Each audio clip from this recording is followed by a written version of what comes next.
Alright, Etv Uganda, Word XP is my name. Thank you so much for watching. Yonaje musinzira okuba nti mutulaba olunaku lwa kusatu. Wiiki eno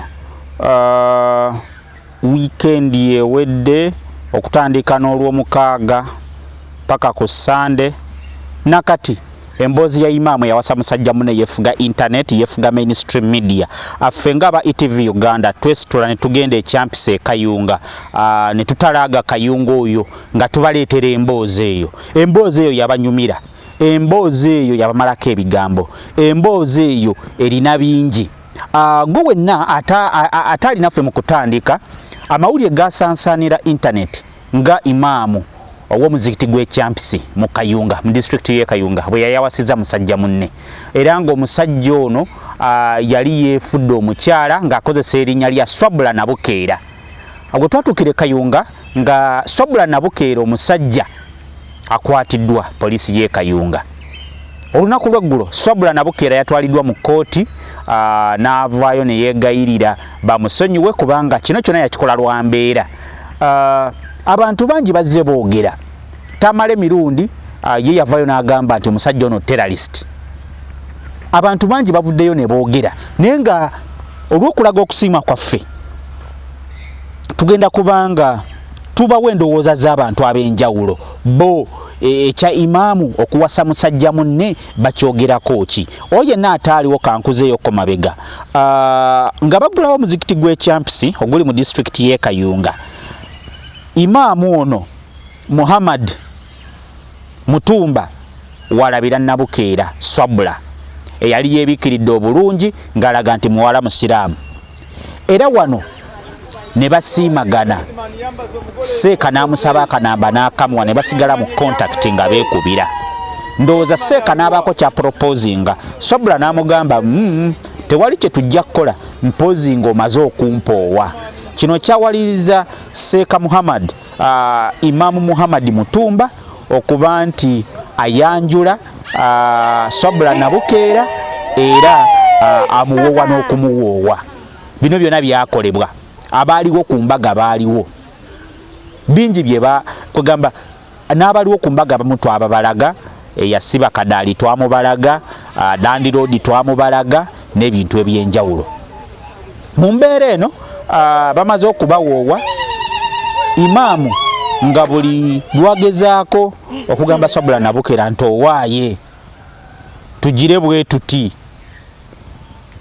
nga Swabula mugamba nja kukuba era Imam enjala y'ekiro n'agigumira. Swabula nga mugamba owaaye ndi mu nsonga zaffe ez'ekikyala. Seeka n'agamba owaaye kangumiikirize. Luba luli awo Land Road nafuna okwemulugunya wa neighbor. Omanyi ennyumba z'omukyala ezitatuuka nti ebintu bye bimubuzeeko TV bagibbye ne sente bazibbye bagenda okulaba nga kiraga nti omubbi ava wa Seeka Mutumba ate nga Seeka Mutumba ennyumba azimazeeko ebbanga nga si mubbi. So ne beekengera omukyala Muhammad Mutumba Imam gwe yaleeta yogayoga bayise poliisi bamututte ku poliisi. Awo wennyini we twakutuusaako bye twakutuusaako abantu bangi bavaayo ne boogera era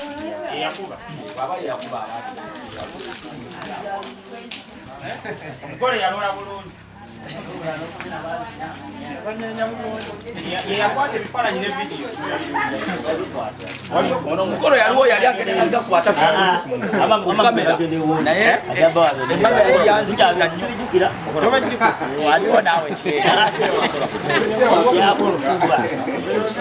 mama ataitamusizira kunjogera byayogera yaliyo ku mukolo ningo omugolo obadde omumanyi yali agenda omugolo omusajja mumanyi ate omukyala mumanyi omukyala amulabirawo oli ajjaba ebifaananyi ebirungi wabuli kimu kyali ne video yakwata ajjaba ebifaananyi bwekituufu yiwamma waabayo buli kimu yakikwata lwakwafa essimu yaffe kandi okuwadde essimu naye ffe essimu yaffe yagaana yali abikwata naye nga essimu ne zifa baali mu nnyumba batugamba nga mulindeko omugole ajja nga tetumulaba mugole yagaanirayo yagenda okutuusa engoye n'agaanirayo walina abakazi aboogera nga bagamba omugole alina n'embazi linga za musajja oli omukazi yagambanga ne bagaa tovuma naga nti omugole omulaba emba nene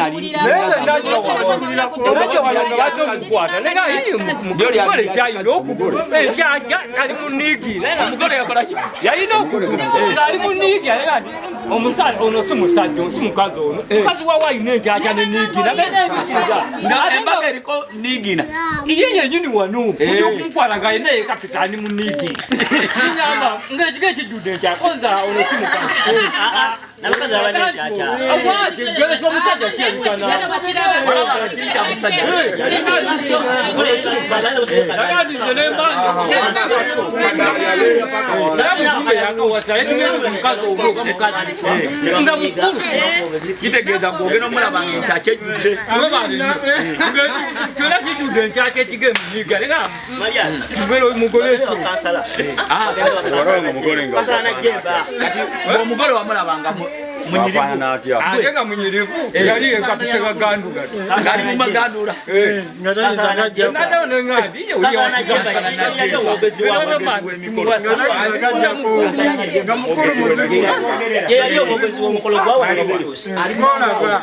kyetaaga gwenja otwala ku boda tugende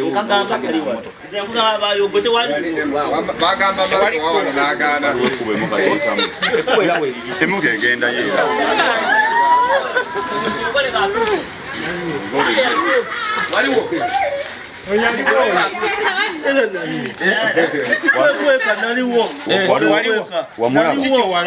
nalaba nze mugole ngalikemba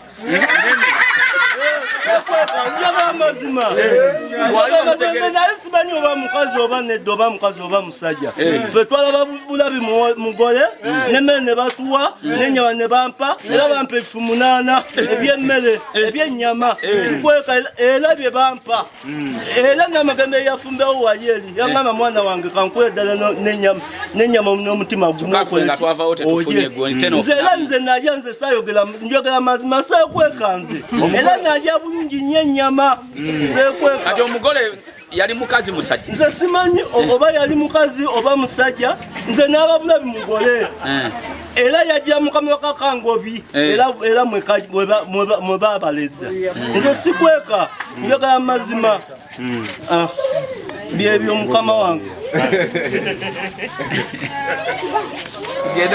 zino komenti zetusoma z'abantu baffe ab'oku YouTube wano abantu bangi bavayo ne boogera tugenda kubanga tusikomera comments wano mpola mpola. Shakira Sulaiman yagamba kansubire seeka teyamanya nti naawasiza omusajja kuba omugole wa weeks 2 yali anoba biki. Ono Kashimaka n'agamba wabula katumba osabula katumba mutumba. Ono Kyagera Elisa agamba nti seeka yeetaaga kibooko. Ono naddamu n'agamba Kashemera Kani n'agamba how I see Mutumba knew it before he's a gay. Kitegeeza nti Musiyazi. Ono Rashira Mugisha n'agamba alabeka alina basisita be abaagaana okufumbirwa oba Katonda yamuwa omutima omukazi bamubonereze gwa kuvvola kitiibwa ky'abakyala. Okay, we bwate bwagambye. Hawa nabbona n'agamba Imam bamuwe munze noonya I'm serious respect.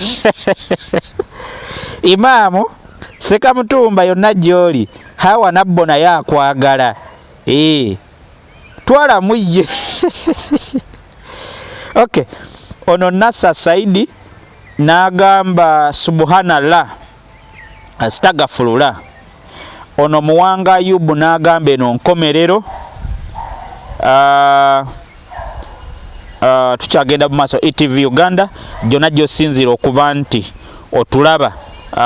Tugezaako kusomera abantu endowooza z'abantu ab'enjawulo ze boogera ku bufumbo bwaseeka Mutumba ne musajja munne. Tugezaako wano okusomera mpola mpola. Comment si wano. Waliwo wano Princess Hani n'agamba naye nabukera mu famire yagendayo bukulu waba yava buto bo aba family bafumbiza gwe bamanyi nti mulenzi ne balya n'ebintu. Sekatereera weewunzise. Linda Lubega n'agamba naye nammwe mutulekeemu oteeka otya TV ya ssente ezo zonna mu kazigaako. Okay.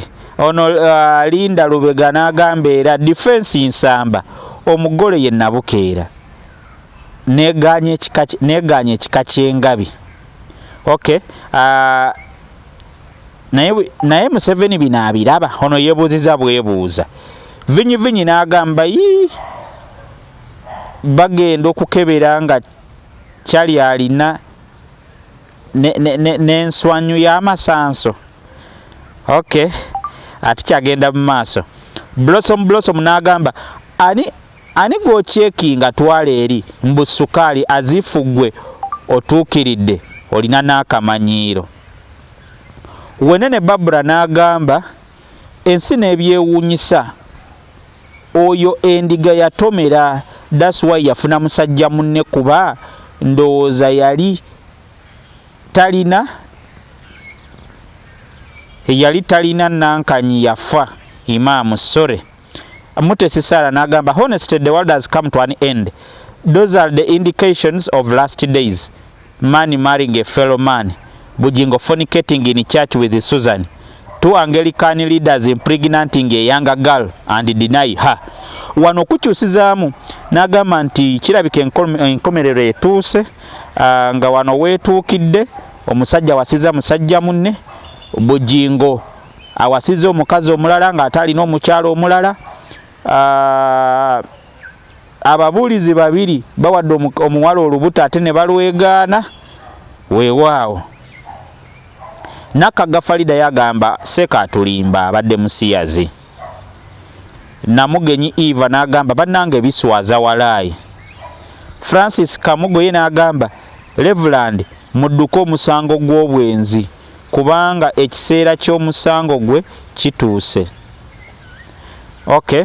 Mbeiza Hasifa n'agamba nze nalabako afuuka omukazi n'amala n'afuuka omusajja. Tomanyanga noono bwe kiri. Francis Kamugo n'agamba Allah should protect us.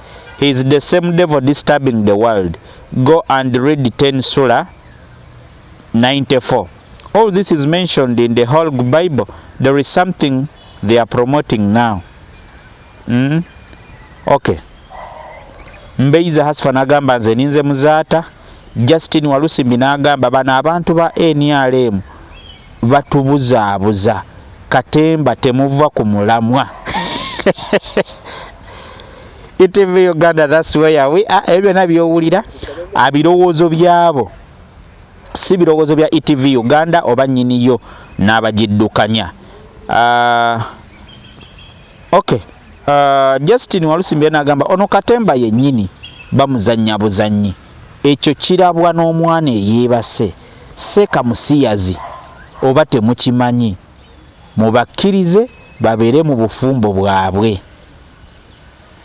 Okay. Lady Koko ye n'agamba awo weewali ekibuuzo lwaki batwala embuzi ennume ekitabangawo ku mikolo gy'Abaganda. Oyo omusajja yali akimanyi nti gwatwala si mukazi. Oba bamulya bisiyaga Mukama atusaasire emize Sodomu ne Gomora. Okay. Lucy Namugerwa n'agamba they are both gay. Bano bombi Basiyazi. Lady Koko n'agamba tebatubuzaabuza tuli bantu bakulu. Okay. TDA n'agamba olwo taata w'omulenzi ng'ali luddawa namwe mwefuge. Mufti Sadati n'agamba wa oyo alimba ate oyo si Seeka bonna Basiyazi. Birabwa Brenda n'agamba singa abadde pasita wandiwulidde ebivumo wano. Sara Nalubega n'agamba taata ne maama ne ssenga bonna kye bagamba nti baali tebamanyi nti gwe bafumbiza nti musajja abo tebatulimba ddala ssenga ne taata. Okay. Shoni Nasanga n'agamba bakatte n'abalala balabire okwo baagala twonoonera abaana ba Uganda in Buganda culture tekikkirizibwa basiyazi tebatulimba kyokka biri waffe Kayunga oyo we Kayunga ndowooza muwulidde. Tukyagenda mu maaso Etv Uganda, that's where we are. Tukyagezaako kusomera komenti zaabo abaddamu ku mboozi yaffe eya Imam Eyawasa Musajja Munne. Insha Aisha n'agamba what's going on, I don't understand. Kana okay, ono tabitegedde, Oluganda talutegeera, asaba bamuddiremu. Shamim Rahman n'agamba Museveni yabireeta bbula lya mirimo. Okay, subhanallah, naye Uganda zaabu. Ono n'abaweesi Sara n'agamba nga kitalo. Mariamu Ibba n'agamba Sheikh Bambi agoberera eddiini kyova olaba teyalozaako Bambi, naye taata ne maama baali bakimanyi, naye ala atusaasire.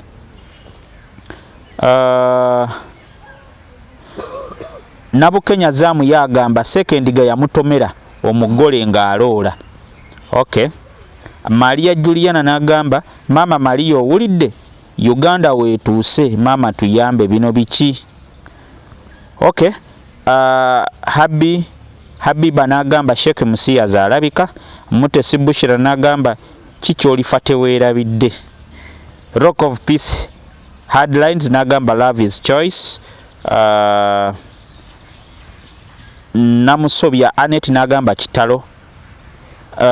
Ono n'agamba Black Sugar Zaamu naye abasajja temuggwa. Zakia Ismaili n'agamba mwenna muli gasiru because family yo yefuula omukazi temulangangako bukyaba muzaala mututame. Okay, Robert Tumusime n'agamba obulimba bwennyini owasa otya omusajja nga tomanyi.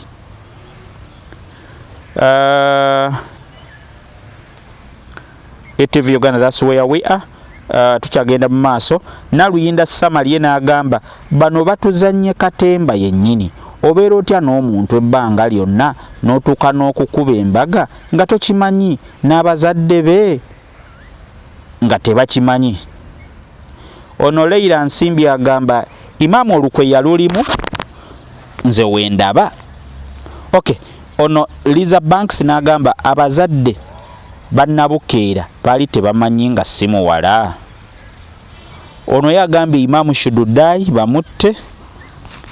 Nagudi Manila n'agamba naye bannange that's why men are not too much cause even men are marrying. Ono why nange simutegedde. Fahadi n'agamba ekitegeeza omusajja yali mbeerera. Bakomererwe Gasiya ekyokufaana n'omukazi tekikufuula mukazi. Tusabe Faika n'agamba Uganda zabu, Uganda is full of comedy. Allah Akbar. Nakata Anifa n'agamba check up with zero distance. Maka Wini n'agamba ne taata wa Shubla na Bukeera bamukwate, eyo family erabika nzibi oba babbi bubbi. Kayondo James n'agamba let's use common sense. Where did the guy pay the dowry? Era abamuwa omukazi baali bamanyi bamuwaaki. How can you get a new wife and you take 2 weeks without anything happening? At least kissing her. Let's agree. Media wanted our attention and they have achieved it. In addition, if there was even a father, Mbutata, najjayo emboka amukube. Should we say the father didn't know his daughter or son? Naye basajja mmwe mutuzanyidde ku mutwe. Etv Uganda, that's where we are. Tukyagenda mu maaso. Tukyagenda mu maaso. Tukusomera wano komenti z'abagoberezi baffe. Okay, ono Sodia n'agamba bannaye Imam alimba. Naye 1 month without sleeping with his wife to know that she was a man. Crazy Imam.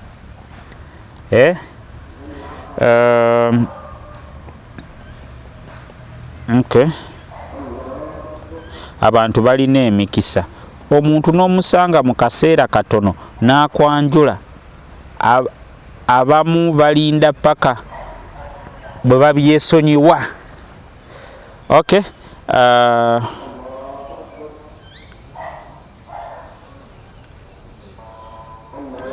Okay, ono Harriet Kevin Bujingo n'agamba aseeka tatubuzaabuza ayina kyamanyi, if not so alabika endiga yamutomera nga yabadde yeetaasa butamwogerera ku lwaki tawasa. Kirabika kyama kyabwe n'omugole. Marion Nannyonjo n'agamba namwe temutuzanyira ku bwongo, webaka otya n'omuntu tebaalyanga okulya kyewaye nze naawe. Nayiga Witin ye n'agamba naye ono omukebezi w'akasukaali naye ono omukebezi w'akasukaali. Okay, Tasha n'agamba naye bannange kiki ekibagaana okulya ku nva zammwe nga temunnaba kufumbirwa? Test the salt in your food before wedding. Singa okuswala kuno kwonna temukufunye, seeko ono naawe ofuuse serebo mu ngeriyo. So sikitegeera mwali temusula mwenna mu buliri namugwata namukwata mu kiwata ekiro. Breasts, I'm very confused nti abadde tamanyi. Nekirala, men are hard and women are soft. There are so many signs to show is a woman yadde yali mu nsonga ze ez'ekikyala. Kyandiba Seeke Bango yali wanika dda naye. Okay, ono Nansereko Ruth agambye bonna basiyazi bannange binyiiza. Guruna Aida n'agamba buli kyalo kirina ebikukujju in the voice of MK Kisuule. Kino kikukujju kyennyini kyefuula abakazi kibbi, kyagala n'okukwata abakazi mu kkomera. Kikomererwe. Ashimu n'agamba kati mutukkirize tubakeberenga because tutandise okubeekengera Uganda zaabu. Nakajubi Joyce n'agamba mbo tugambe taata we yali takimanyi nti oyo omwana mulenzi. Uganda bannange oba wajje tugenda. Aisha n'agamba naye bino oba bike Uganda kino kyo kisanguddewo ebya Iran vs America. Nze sirina comment kanzije. Wonders just how are you gonna marry a woman before you sleep with her? Twebereremu bambi. Okay, eddoboozi ng'ayogera lyali lya mukyala oyo abuuzizza kibuuzo. Yes, abantu bangi abayogerako naye ne bannayibba bagamba eddoboozi lyo lyali lya kikyala. Awo n'agamba Ikona Joseph agamba Imam yategeera buli kimu era nga bino byonna yalina okupretendinga. Toito Mato n'agamba bano bagge tebatumalira budde.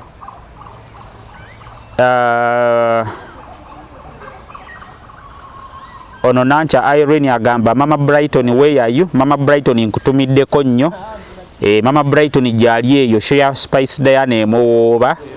Spice Diana nga 17 olw'okutaano luno ku Freedom City amujje tubeereyo bannange. Wabula Museveni atufuze bannange kati laba bino. Okay, ono Progressive Skills n'agamba from 6 December and you discover today something fishy. Waliwo kwekengera wano. Alik Waso n'agamba bannange kati webandituuse ku by'omukisenge oyo mbu nabukera wana leero yandikoze atya. Omusajja agamba njagala sumbuusa ng'ate omulaga sakamuzooba. Etv Uganda, that's where we are. Omusajja agamba yagala sumbuusa nga gomulaga sakamuzooba.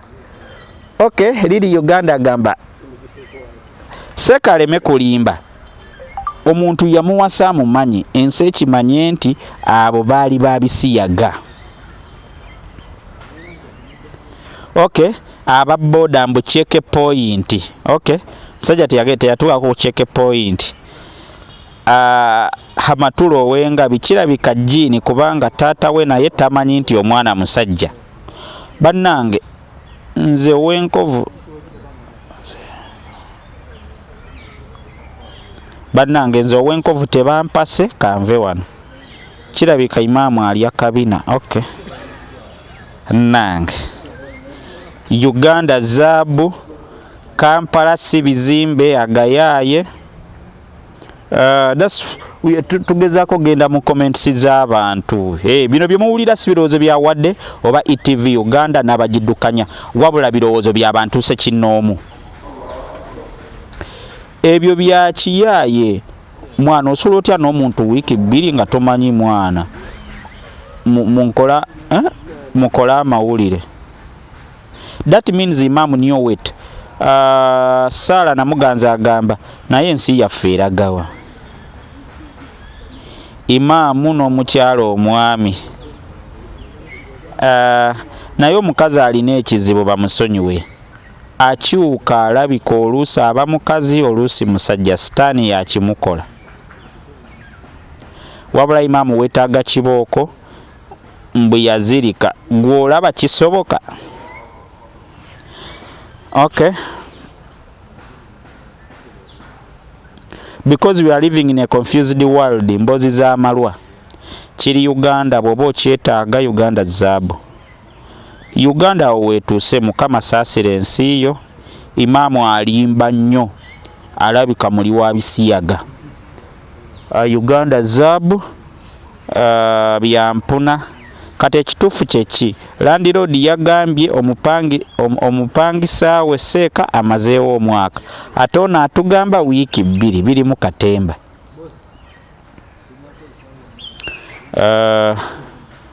Awo Museveni watuusiza eggwanga lyaffe.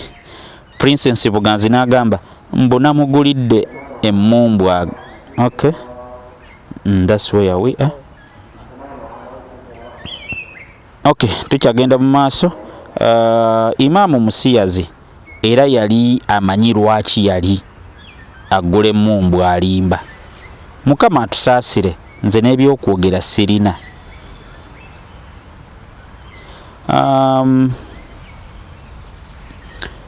But Sala Wamala n'agamba but what's going on in my country Uganda ebadde ki?